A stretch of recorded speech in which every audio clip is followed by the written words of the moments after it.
अस्सलामु अलैकुम वरहमतुल्लाहि वबरकातुह। मेरा नाम मोहम्मद फ़हीम है। आज की वीडियो का उन्वान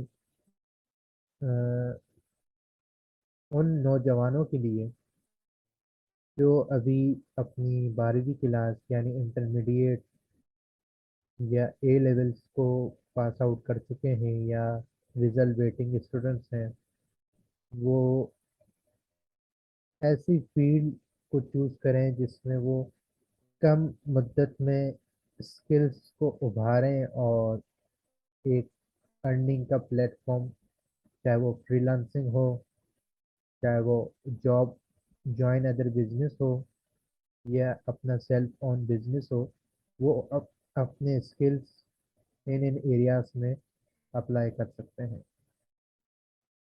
मैं खुद जो हूँ, जो मेरी क्वालिफिकेशन है, मेरी qualification bachelor in commerce 14 years के 14 ईयर्स ग्रेजुएशन प्रोग्राम जो होता है वो है, और affiliate financial accountant from ICMA Pakistan, ये मेरी एजुकेशन है। और मैं टीचिंग फील्ड से ताल्लुक़ रखता हूँ। 2015 से मेरी टीचिंग एक्सपीरियंस स्टार्ट हुआ है और वक्तन फवक्तन ये जारी है। और जो है, कुछ टाइम के लिए मैंने अकाउंट्स की वर्किंग को भी देखा है प्रैक्टिकली। तो अब देखें, अब चाहे मैथमेटिशियंस हो, वो हर फील्ड में घुस सकता है। आईटी का बंदा हर किसी के काम आ सकता है। मेडिकल जो बीमारियां हैं, तो डॉक्टर्स अगर नहीं होंगे तो बीमारियों का इलाज कैसे होगा, और इलाज कराना भी सुन्नत है। तो अल्लाह ताला ने एक निज़ाम रखा है कि हर साल कोई ना कोई डॉक्टर बनता है, कोई लॉयर बनता है, कोई बिजनेसमैन बनता है, और हत्ता कि कोई शेखुल हदीस भी बनता है ना। ये पूरा निज़ाम है। अगर सभी शेखुल हदीस हो जाए तो डॉक्टर और इंजीनियर कौन बने? तो ये एक अल्लाह का निज़ाम है। लेकिन ये है कि बंदा जिस इदारे में भी जाए, जहाँ ओन करे, तो वो इस्लामी तालीमात की रोशनी में अपनी उस पौधे की भी कदर करें कि आगे अल्लाह ताला को जवाब दें। तो अब ये है कि चाहे कोई भी फील्ड हो, एथिक्स होनी चाहिए, एथिक्स पर काम करना चाहिए कि जो आपकी अखलाकियात हैं, ज़ाब्ता हयात हैं, जो कुरान और शरीयत जो हमें बताता है, उसमें हमें अमल पैरा होना है। तो आगे हमारी जो यूथ है, वो हम अपने बड़ों को देखेंगे तो हमारे अंदर वो चीज़ें ट्रांसफ़र होगी ना। एक होता है कि किताबी बातें करना, और एक होता है कि प्रैक्टिकली किसी को करके दिखाना। तो आप वसल्लम तो हमारे लिए बेहतरीन लीडर साबित है ना। वो हमारे लिए अहसन हसना, उसवा हसना, कामिल नमूना है, मुकम्मल है। तो इसी तरह बंदा जिस फील्ड में भी हो, अपना एक मेंटोर ज़रूर जहन में रखें। अब जिसको डॉक्टर बनना है तो वो इस सोच से डॉक्टर ना बने कि मेरी वालदा कह रही हैं कि मेरा तो रिश्ता हो गया था, नाना जी ने तो परवाया नहीं, तो अब लिहाजा तुम जो है डॉक्टर बनो। अब वो बच्ची जो है, पता चला कि वो आईटी स्पेशलिस्ट बनना चाहती थी। तो कुछ ऐसी चीज़ें होती हैं हमारे सराउंडिंग्स में जो इन्फ्लुएंस होता है, कि इन्फ्लुएंस में मतलब ये है कि डॉटर का इन्फ्लुएंस उनकी मदर से या उनकी बड़ी सिस्टर से या सहेलियों से होता है कि यार एक ट्रस्टवर्दी रिलेशन है, तो ट्रस्टवर्दी रिलेशन में भी कहीं ना कहीं एक अनडियो इन्फ्लुएंस आ जाता है, जिसकी वजह से बंदा या बंदी जो है अपना करियर का इंतखाब सही नहीं कर पा रहे होते। मैं अगर अपनी बात करूं तो मैंने प्लान ही नहीं किया था कि मैंने यूनिवर्सिटी लाइफ देखनी है। मैंने जो कुछ किया प्राइवेट किया। और अब मैं आप लोगों को क्या सजेस्ट करूं, मैं बस अपनी स्क्रीन शेयर करता हूं कि अ, आप लोग भले मेहरान यूनिवर्सिटी, ईस्टर्न यूनिवर्सिटी या जगह जगह का आप लोग एंट्री टेस्ट दें, लेकिन फर्म रहें। अगर इस ईयर नहीं होता तो नेक्स्ट ईयर आपको ज़रूर होगा, लेकिन वो आप काम करें जो शॉर्ट पीरियड का हो और स्किल्स डेवलप करें। जब तक स्किल्स नहीं है तो आपकी जो 18 ईयर्स एजुकेशन है वो भी बेकार है। तो आपने स्किल्स पे काम करना है। और मैं अगर आपको स्क्रीन शेयर करवाऊँ,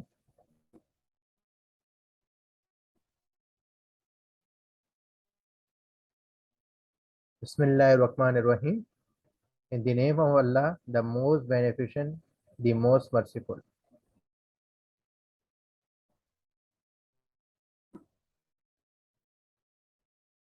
कीवर्सिटी, वैसे तो मेरा यूट्यूब चैनल सोफ्रोस एकेडमी के नाम से है, लेकिन कीवर्सिटी में एक मैं वर्किंग पार्टनर भी हूँ। हमारा जो है एक सेशन हो चुका था और वो बहुत अच्छा सेशन हुआ है इस कोर्स के हवाले से जो हमने इंट्रोड्यूस किया था।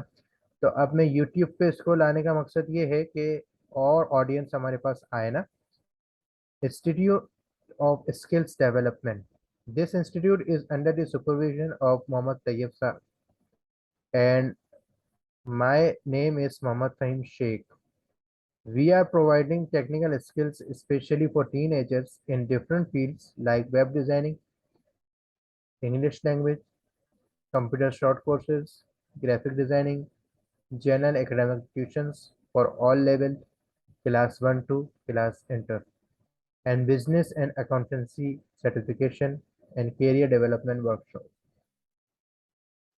प्रोफाइल, अब जैसे कि एक सर्टिफिकेट का नाम रखा हमने, certificate in business and accountancy for beginners, यानी इंटरमीडिएट के जो स्टूडेंट्स अभी पास आउट हुए हैं या जिन्होंने पेपर्स दिए हैं, उनके लिए एक सुनहरी मौका है। ऑल तो ये डेट वगैरह मैं आपको बता रहा हूँ कि ये हम एक बैच इसका कर चुके हैं। तो एक बड़ा नॉमिनल सा इसका फीस स्ट्रक्चर हमने रखा है और ये है भी 3 मंथ्स का। ठीक है। तो इसमें जो कोर्स कंटेंट है, इंट्रोडक्शन ऑफ बिजनेस स्टडीज, कि भाई जब आप बिजनेस का सर्टिफिकेट ले रहे हैं तो उसकी स्टडीज कैसी होनी चाहिए, बिजनेस स्टडीज है क्या असल में, वो इंट्रोडक्शन आपको बताया जाएगा। फंडामेंटल ऑफ बिजनेस अकाउंटिंग, जब बिजनेस साइकिल आपको समझ में आ गया कि बिजनेस में होता क्या है, तो अब बिजनेस अकाउंटिंग बेसिकली क्या है वो आगे जाके आपको स्लाइड में पता चल जाएगा, थोड़ा बहुत उसका एक इंट्रोडक्शन है। एडवांस अकाउंटिंग, जिसमें रेशियो एनालिसिस होते हैं, बिजनेस एनालिसिस होती हैं, इन्वेस्टमेंट इन बिजनेस अपॉर्चुनिटीज के मुख्तलिफ बिजनेस करने के मौके हैं, किस पे किया जाए जो शॉर्ट टर्म पे आपको ज़्यादा मुनाफा दे, इस तरह से। अब मैं अपना अगर अपने प्रोफाइल बताता चलूँ तो मैंने ऑलरेडी बता दिया है। अच्छा, मेरा टीचिंग एक्सपीरियंस 4 इयर्स का है और मैं फैकल्टी मेंबर भी रहा हूँ बीकॉम का, बीबीए का और एमबीए का, teaching financial accounting and functional English from CMS college and IMSA. मैं सीएमएस कॉलेज और इम्सा में भी रह चुका हूँ। My skills and expertise are in mathematics class 1 to class 8। अगर एकेडमिक सेशंस की बात करें तो मैथमेटिक्स का लेवल जो है मेरा क्लास 8 तक है। और analytical and technical skills specially in business analysis, business analysis में जैसे कि हम रेशियो एनालिसिस करते हैं, फाइनेंशियल कमेंट्री करते हैं, इस तरह की स्किल्स मेरे अंदर हैं। और मैं अगर कोई फ्रीलांसिंग प्लेटफॉर्म भी मिला तो उस पर भी मैं कर सकता हूँ। Technical skills specially in business analysis, break even analysis. Break even analysis हर कोई करता है कि यार ना मुझे मुनाफा हो रहा ना नुकसान हो रहा है, बस मेरा बिजनेस ब्रेक इवन पे है, कि मिड पॉइंट है, बस अभी मेरे खर्चे निकल रहे हैं बस। तो ब्रेक इवन एनालिसिस क्या होती है, वो वेरिएंस एनालिसिस। तो ये सब मेरे अपने एक्सपर्टीज एरियाज हैं कि जिसको मैं आगे पॉलिश कर सकता हूँ। Motivational speaker for upcoming unit youth of today's teenagers, जो आज के टीनेजर्स हैं। जाहिर सी बात है, मैं मैट्रिक के स्टूडेंट्स को पढ़ाता हूँ तो वो 15-16 ईयर्स के होते हैं। और तकरीबन भी जो है मुझ में और उन बच्चों में 15-16 ईयर्स का गैप आ चुका है। तो हमने जो अपने उस्तादों से सीखा सीखा हुआ आगे हम ज़रूर उसको ट्रांसफ़र करें। अच्छा, अब करियर काउंसलिंग है। अब आप जो भी फील्ड लेना चाहें, अब मैंने ये 3 A's रखा है। Awareness, action, achievement. आपको मालूम होना चाहिए कि आप डॉक्टर की फील्ड ले रहे हो तो क्यों ले रहे हो। आपको इसके बारे में अवेयरनेस होनी चाहिए, आगाही आपको होनी चाहिए। फिर आप एक्शन लो। जब एक्शन लोगे, मेहनत करोगे, गोल अचीव करोगे, तो आपको एक अचीवमेंट मिलेगी। ये 3 A's कुछ और भी हो सकते हैं। यहाँ पे अवेयरनेस लिखा है तो अलर्ट भी कर सकते हैं इसको, अलार्म अलार्म भी कर सकते हैं। हर किसी का एक अपना हो सकता है, लेकिन मैंने जो मुनासिब समझा और इनको कोरिलेट करके बताने का मकसद समझा, तो वो मैंने ये इस तरह से लिस्ट डाउन कर दिए हैं। अवेयरनेस। अब मैं जब इंटर पास आउट कर चुका था, मेरे 2 दोस्त जो है हाथ पकड़ के कह रहे थे कि भाई इंजीनियरिंग करो, मेरान में चलो, एनईडी में चलो, लाइफ बन जाएगी। आज मैं उन दोस्तों से अगर पूछता हूँ तो वो भी वैसे ही हैं जैसे मैं हूँ। अब रिस्क का वादा तो अल्लाह ताला ने किया है, किसी को कम देना, किसी को ज्यादा देना। अच्छा, अब रिस्क उस बंदे का ज्यादा नहीं है जो ऑस्ट्रेलिया, कनाडा और अमेरिका चला गया। वो उसका नसीब है। अगर वो डॉलर्स में अर्निंग कर रहा है और आप बोल रहे हो कि भाई मैं तो यहाँ तो 25,000 की नौकरी कर रहा हूँ, तो कुछ चीजें होती हैं कि जो हमें हालात, मजबूरी के तहत हमें बोलते हैं। हमें मजबूरी के तहत बोलते हैं कि हमें जॉब करनी है, वरना बहुत से जो है शौकिया जॉब कर रहे होते हैं। हम यही देखें ना कि एक 19 साल लड़का अगर गाड़ी ड्राइव कर रहा है और वो शौकियाबाजी दिखा रहा है, तो उसका अपनी तो कार ही नहीं होगी, उसके वालिद साहब की होगी। मतलब ये है कि बाप के पैसों से अय्याशी करना और अपने पैसों से सिर्फ खर्चे ही निकालने तो काफ़ी है। तो ये बात है। तो अवेयरनेस, एक्शन, अचीवमेंट होनी चाहिए। Belief, brain storm bounding. आपका बिलीफ हो कि ये जो मैं क्वालिफिकेशन कर रहा हूँ या कर रही हूँ, ये मैं कर सकती हूँ या कर सकता हूँ। फिर उसको उस हिसाब से ब्रेन स्टॉर्म करें, उस एनवायरनमेंट में अपने आप को डालें, बाउंडिंग हो जाए। फिर आप जो रूल्स एंड रेगुलेशंस को फॉलो करते हैं तो हम बाउंड हो जाते हैं, इसी तरह आप बाउंड हो जाए। Confidence, chance and change. Confidence, खुद एतमादी पैदा करें आप। और यहाँ 3 C's मुझे याद आता है कासिम अली शाह, जो बड़े नामवर मोटिवेशनल स्पीकर हैं और काबिल एहतराम शख्स हैं। उनके नज़र में 3 C's कॉन्फिडेंस भी है, करेक्टर और क्रिएटिव है। कॉन्फिडेंस उन्होंने भी रखा, लेकिन मैंने चांस और चेंज। मतलब अपने आप को इतना कॉन्फिडेंस दो कि आपको चांस मिले कुछ करने का और आप चेंज करके दिखाओ। अब जैसे कि मैं अपनी बात करूं, मैं मेरी माशाल्लाह बहुत बड़ी फैमिली सर्कल है। काफ़ी लोग होंगे जिनसे मैं, अगर अ, एक दिन की गैदरिंग में अगर कोई इवेंट होता है तो उसमें से अगर 400 लोग अगर ऐसे निकल गए, तो उसमें से भी जो है कोई आईसीएमए का स्टूडेंट नहीं है। नहीं, आईसीएमए का कोई मेंबर नहीं है। मतलब मैं थर्ड सर्किल, फोर्थ सर्किल में भी अगर चले जाऊं तो कोई भी नहीं है। मैंने अपने आप को चैलेंज किया था कि मुझे ये चांस मिला है। मैं पहले किसी से बैकग्राउंड से भी था, लेकिन क्या है कि वो कुछ फीस स्ट्रक्चर के मामला थे कि पाउंड्स में फीस जाती थी। तो मैंने कहा नहीं, ये बहुत एक्सपेंसिव पड़ रहा है, मैं स्विच कर गया। हालांकि मेरी बेस जो है एसीसी ने बनाई थी, लेकिन मैं आईसी में मैंने अपने आप को चैलेंज किया, फिर मैं आगे निकलता गया। आईसी में ये है कि शॉर्ट माइलस्टोन है ना, वो ऑपरेशनल लेवल का सर्टिफिकेट देते हैं, फिर वो मैनेजरियल का देते हैं। मैनेजरियल हो जाता है तो एएफए कहलाते हैं आप, जैसे मैं एएफए, एफिलिएट फाइनेंशियल अकाउंटेंट हूँ। ठीक है, तो इस तरह से। तो ये बात है। तो मैंने चेंज करके दिखाया। रियली मैं अगर अपने आप का आइडिया करूँ, आज मैं 31 एज को क्रॉस कर रहा हूँ, तो मैंने अपने आप को जो सही समझा, काबिल समझा, वो 22 ईयर्स की एज में समझा। जबकि ये 22 ईयर्स ऐसी है जो 4 ईयर्स ग्रेजुएशन कर लेता है, यानी अपनी 16 ईयर्स एजुकेशन कंप्लीट कर लेता है। ये वो वक्त होता है। तो अच्छा, अब desireness, dream and decision. Desireness, जस्तजू, awareness, believe, confidence, desireness, dream. जो आपने सोचा है, फिर डिसाइड कर लो, फैसला कर लो। फिर डाइवर्ट नहीं हो, डाइवर्ट हो गए तो फिर डिस्ट्रॉय हो गए, बीमारियां लगेंगी। ये जो डैमेज, डिस्ट्रॉय, डिजीज, ये सब फिर नेगेटिव वर्ड्स में आ जाते हैं।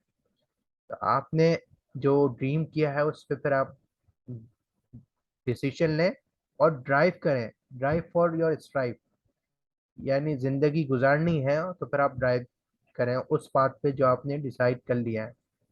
Efficiency, effort and effective, faith, focus, fight. ये three Fs, faith, again belief और फेथ, या फर्म, फोकस, जो टारगेट सेट किया हुआ है। अब आप देखते हैं ना, जैसे कि जो तीर कमान होता है, किस एक निशाना होता है, अगर उस निशान पे लग गया तो आप सक्सेसफुल हो गए। इसी तरीके से आप अगर कोई स्पोर्ट्स में वॉलीबॉल वो खेल रहे हैं, अब बास्केटबॉल खेल रहे हैं, तो बास्केटबॉल में आप देखते हैं कि भाई वो एक होल है, उसके अंदर बॉल चली जाएगी तो गोल हो जाएगा। तो वही बात है कि फोकस, फोकस होना चाहिए। और फाइट, ये नहीं कि आप कोई हथियार वथियार लेकर आ जाए। फाइट मतलब जो भी हालात हैं उसका मुकाबला करें, मुकाबला करें। अच्छा, थ्री सी जीस, ग्रेस, अल्लाह की तरफ से रहमत भी है। गोल, टारगेट अचीव करें, जो टारगेट सेट किया है, ग्लोरी। फिर थ्री एम्स। अच्छा, आप बहुत सारे हो सकते हैं ना, अल्फाबेट्स तो 26 हैं, 26 के थ्री करें तो 78 हो जाते हैं। लेकिन मैंने मखसूस रखे हैं जो आपके इसमें कैरियर सेशन के हिसाब से काम आ सकें। Motivate, move, meet. पहले अपने आप को मोटिवेट करो, खुद एतमादी पैदा करो, फिर जगह चेंज करो। मतलब जो आपने सोचा है उसके लिए आप फिर निकल जाओ, फिर उस रास्ते पे मीट कर जाओ। Potential, perform, perfect. पोटेंशियल, कि आप में किस चीज का पोटेंशियल है। आपका बड़ा भाई या वालिद साहब ये कहता है कि तुम में ये पोटेंशियल है, तुम ये कर सकते हो, तो वो भी एक पॉजिटिव वे में मोटिवेशन हो रही है। तो पोटेंशियल यानी अपकमिंग फ्यूचर में ये रिसोर्स है। जैसे कि क्रिकेट टीम बनती है, अंडर 16 होती है, अंडर 19 होती है, तो वो अपकमिंग रिसोर्स ये है कि भाई इन प्लेयर्स में ये पोटेंशियल है कि वो पाकिस्तान की जो इंटरनेशनल लेवल की जो टीम है उसमें ये ओडीआई मैच 50 ओवर्स या T20 में खेल सकते हैं। तो मतलब पोटेंशियल। अगर एक फादर कह रहे हैं कि नहीं इसमें डॉक्टर बनने का पोटेंशियल है, किसी के फादर कह रहे हैं कि इसमें बैंकर बनने का पोटेंशियल है, तो फिर परफॉर्म करें इस तरह से, फिर परफेक्ट हो जाए। रियलाइज, अब देखें ना, अवेयरनेस, बिलीव, कॉन्फिडेंस, डिजायरनेस, मोटिवेट और रियलाइज, और फिर आखिरी में सीरियस। ये जो है ना, ये आपके खुद के अपने जात के हैं। ये आप जो एक सर्कल है ना, आपका एक इंट्रा कम्युनिकेशन है जो ब्रेन और हार्ट से जो रिलेट कर रहा है, वो इंट्रा एक कम्युनिकेशन है। ये सब आपसे रिलेट कर रहा है। अब जैसे ये कि मोटिवेट है या पोटेंशियल है, ये आपके सेकंड सर्कल के लोग भी हो सकते हैं, फिर ये इंटर कम्युनिकेशन में आ जाए।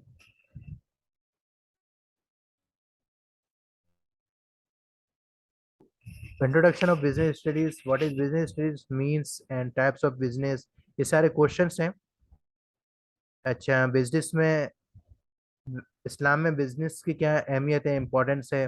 What is trading and its principal market, all business are to earn profit और not, if not so what type of business is, 5 W's questions related to business: why business, where to business, which business, how how we can do business, when, हम कब करें। तो ये जो W's हैं इसके भी जवाब मिल जाएंगे।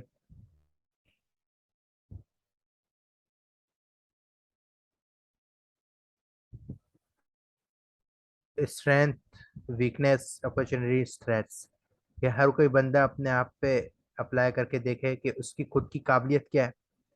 वही मैंने कहा ना, डिजायरनेस, कॉन्फिडेंस, मोटिवेट, पोटेंशियल, स्ट्रेंथ्स, वो एक तरफ लिस्ट डाउन करें, वीकनेस एक तरफ लिस्ट डाउन करें। अच्छा, तरक्की करने का फार्मूला ये है कि अपने आप की वीकनेस देखो और सामने वाले की स्ट्रेंथ देखो, तो तब आप कामयाब होगे। फिर आपके पास अपॉर्चुनिटीज क्या है, उन अपॉर्चुनिटीज को आप अवेल करते हो तो क्या आपके पास वो थ्रेट्स हैं? क्या आप ये काम करोगे तो आपको थ्रेट्स तो नहीं आएंगे, उस पर भी आपको वर्क करना है। अच्छा, आप अकाउंट्स की ब्रांचेस क्या है? नॉन प्रॉफिट अकाउंटिंग है, फिजरी अकाउंटिंग वो होती है कि जो बड़े बड़े अफसरान होते हैं उनके जो वो, मतलब जो नैप में मामलात होते हैं या केस चल रहा होता है, या बहुत से जो है मनी लॉन्ड्रिंग केस में आ जाते हैं, तो वो उनकी फिजरी अकाउंटिंग होती है। टैक्स अकाउंटिंग एफबीआर जो करता है। अकाउंटिंग इंफॉर्मेशन सिस्टम, सिंपल जो ई कॉमर्स बिजनेस आ गया है। Financial accounting, management accounting, cost accounting, auditing, forensic accounting. Forensic accounting ये है कि जो मनी लॉन्ड्रिंग केस है वो भी आ सकता है, साइबर क्राइम केस है वो भी आ सकता है। तो ये सब जो है फॉरेंसिक ऑडिटिंग, और ओवरसीज ट्रांजेक्शन्स जो हो रही हैं कि बाहर से जो फंड्स आ रहे हैं, तो वो भी फॉरेंसिक अकाउंटिंग में आ जाती है। आंसर ऑफ बिजनेस क्वेश्चन जो व्हाट इज बिजनेस, तो बिजनेस मींस कमर्शियल एक्टिविटी, कोई भी एक्टिविटी हो। अब ये जितने भी हैं ये सारे बिजनेस रिलेशन टाइप्स हैं। अब बिजनेस क्या है? एक कमर्शियल एक्टिविटी है, buying and selling of goods and services. अब इसमें प्रोफेशन भी आ गया, ऑक्यूपेशन भी आ गया, ट्रांसपोर्टेशन भी आ गया, रियल एस्टेट भी आ गया, सब आ गया। अच्छा, principal market means, principal market means के जहाँ एक हेड है। अब जैसे कि जितने भी स्मॉल मीडियम एंटरप्राइजेस हैं, जो रिटेलर्स हैं, मैं अगर गारमेंट्स की बात करूं या फुटवेयर आइटम्स यानी सैंडल चप्पल स्लीपर्स की बात करूं, तो हैदराबाद के लिए कराची प्रिंसिपल मार्केट है। पंजाब में जो है लाहौर और फैसलाबाद प्रिंसिपल मार्केट है। ठीक है, इस तरह से हम फेयर वैल्यू को देखते हैं कि वहाँ क्या वैल्यू है। ठीक है।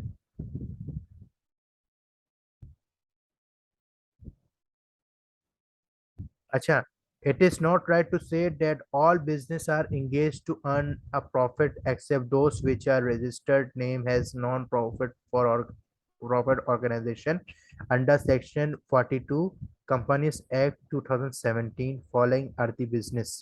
कौन कौन से हैं? स्पोर्ट्स क्लब हैं, एजुकेशन इंस्टीट्यूट है, वेलफेयर है, चैरिटी ऑर्गेनाइजेशन है, एनी सोशल एक्टिविटीज। अब जैसे कि जेडीसी है, जेडीसी एक ऑर्गेनाइजेशन है हमारे यहाँ। सैलानी वेलफेयर है, अलखिदमत फाउंडेशन है। ये जितने भी वेलफेयर हैं, ये सब जो है नॉन प्रॉफिट ऑर्गेनाइजेशन है। कोई ऐसा एजुकेशन इंस्टीट्यूट जैसे कि एक ट्रेनिंग सेंटर्स हैं आजकल, नाम आ रहा है इस्तेवा, STEVA। अच्छा, कुछ ऐसे ऑर्गेनाइजेशन है जो कि बेनजीर इनकम यूथ प्रोग्राम या कामयाब नौजवान प्रोग्राम, इस तरह से। ठीक है। अच्छा, इस्लाम में बिजनेस की क्या है basically? Business important in Islam is our holy prophet हजरत मोहम्मद वसल्लम ऑक्यूपेशन वाज ट्रेडिंग। आप वसल्लम का जो पेशा था वो तिजारत ही था। He was hired by widow lady, एक बेवा औरत थी। And she was own well worth money, also her father was famous to own well worth money. यानी बड़ी मालदार खातून थी, और मालदार खातून मतलब उनके वालिद साहब भी जो है मालदार आदमी थे। तो द लेडी नेम है हजरत खतीजतुल कुबरा, was an investor means रब्बुल माल, and Mohammad was a skilled person मुदारिब। मुदारिब वो जो कि हायर किया जाए और अपने स्किल्स दे, रोज की दिहाड़ी पे कोई ना कोई उजरत ले जाए।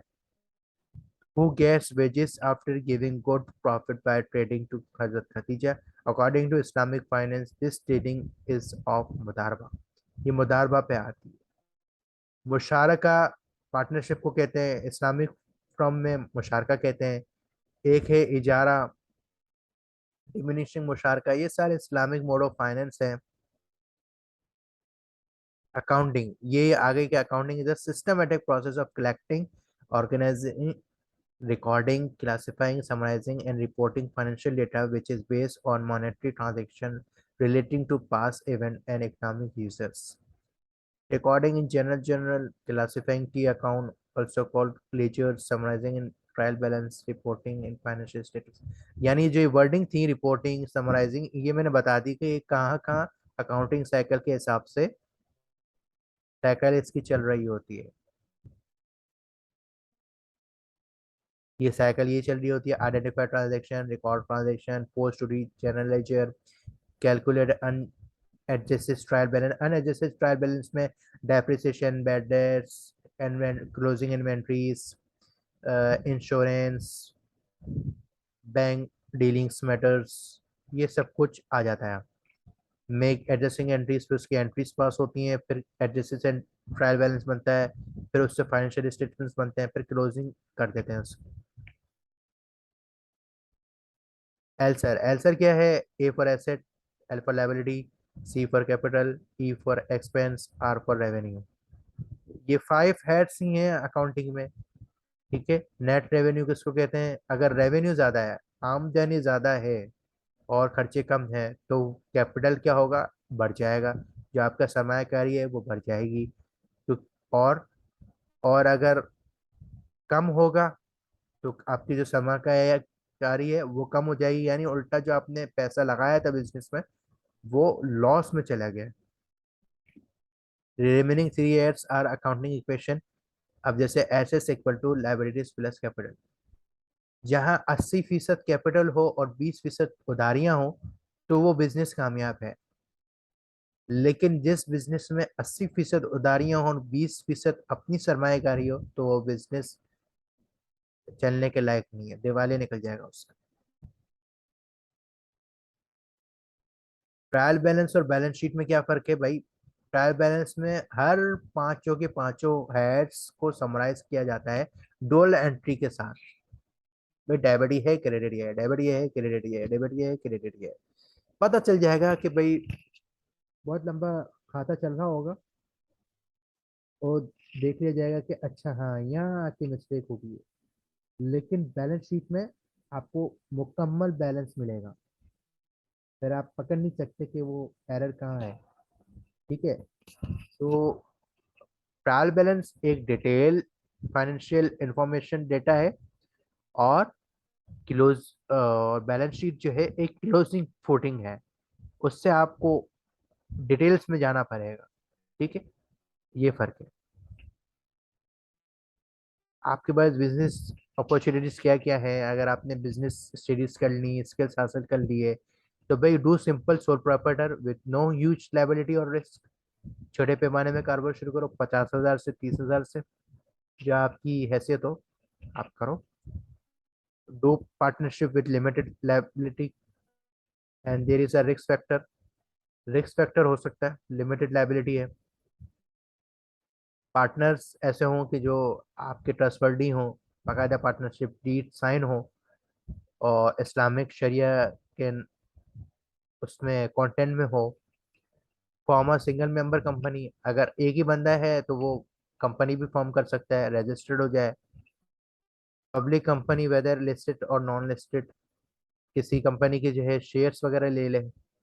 प्राइवेट कंपनी, या तो प्राइवेट कंपनी में जॉब करने लग जाए या फिर इन्वेस्ट कर दे। किन किन सेक्टर्स में इन्वेस्ट कर सकते हैं भाई? रियल एस्टेट में कर सकते हैं, buying and selling of a property. Foreign currency में कर सकते हैं, पाकिस्तान स्टॉक एक्सचेंज। अच्छा, अब एक बंदा है जिसके पास हलालन तय्यबन 1 करोड़ रुपए आए हैं, अब वो बिजनेस में इन्वेस्ट करना चाह रहा है। अब वो क्या पूरा 1 करोड़ अगर प्रॉपर्टी में लगा देगा तो वो बेवकूफ़ी है। 50 लाख अगर वो 50 लाख प्रॉपर्टी में लगा रहा है, 30 लाख वो गोल्ड में लगा रहा है, ज्वेलरी जो प्योर गोल्ड होता है उसमें लगा रहा है, 20 लाख जो है वो बैंक में हैज अ टर्म डिपॉजिट के तौर पर इन्वेस्ट कर रहा है, तो ये बंदा कामयाब है। कहीं से ज़्यादा प्रॉफिट आएगा, कहीं से बराबर भी होगा, कहीं से थोड़ा कम भी होगा। लेकिन क्या सारा का सारा पैसा अगर प्रॉपर्टी में लगा दिया, कल को डी वैल्यू हो गई, पता चला कल को जो है वो प्रॉपर्टी डिस्प्यूट हो गई कि भाई कागज सही नहीं थे, इंक्रोचमेंट का मसला आ गया, तो वगैरह वगैरह बहुत सारी पटिकियां हैं, तो देखना पड़ेगा। तो हम ये कोर्स क्यों करें, certificate in business and accountancy? It's a comprehensive 3 month certificate program. It's easy with no hurdle if you attend regularly. Fees are nominal and affordable. Yes, we will train as a perfect like other degree holders have an expertise. We pursue further career in accountancy. Yes, we will offer its second module which will equivalent to BCom honors. ये मेरा वादा है, और ये जो course design है ये मैंने खुद ने किया है, लेकिन एक इंस्टीट्यूट का होना ज़रूरी है, तो इसलिए की यूनिवर्सिटी से मैंने हाथ मिलाया है। ऑल तो मैं आप लोगों को व्हाट्सएप ग्रुप में भी शेयर कर सकता हूँ, पीडीएफ फॉर्म में नोट्स वगैरह होंगे, लिंक्स वगैरह दिए जाएंगे। ठीक है, तो आप लोग, अब आपके लिए 7,000 3 months के लिए क्या मुश्किल है? आप पिफा की फर्स्ट 3 कोर्सेज की अगर फीस देते हो तो वो 18,000 है, यानी 6,000 का एक पेपर है। मैं तो यहाँ एक कोर्स करवा रहा हूँ बस। आईसीएम में पाकिस्तान के जो 3 कोर्सेज हैं फर्स्ट लेवल के, वो 31,500 के हैं, यानी एक जो है आई थिंक, हाँ, 10,500 का है एक कोर्स। बीबीए की फीस जो सेमेस्टर फीस वगैरह सब कुछ मिला के, एडमिशन फीस वगैरह का मिला के, वो 58,500 है। तो आपको डिसाइड करें, आपने क्वालिटी लेनी है या क्वांटिटी लेनी है। अगर क्वांटिटी इन्वेस्टमेंट करेंगे तो क्वालिटी में भी फर्क आ सकता है, और अगर क्वांटिटी कम देखेंगे, यानी फीस कम देखेंगे और क्वालिटी देखना चाहेंगे, तो आप बहुत कुछ कर सकते हैं। जहाँ सादगी होती है ना, वहाँ ईमानदारी और दयानतदारी भी होती है। मैं सीएमएस के बच्चों को जानता हूँ, और उन्हें जो गवर्नमेंट पोस्ट की जो एडवर्टाइजमेंट है ना, वो तक टर्म्स एंड कंडीशन पढ़नी नहीं आती, और पूछते हैं कि भाई आप समझा दें। समझ रहे हैं? तो ये बात है, तो जहाँ सादगी होगी ना, वहाँ ईमानदारी और दयानतदारी जरूर होगी। तो डिसाइड आपने करना है। बाकी my best wishes are with you. Thank you.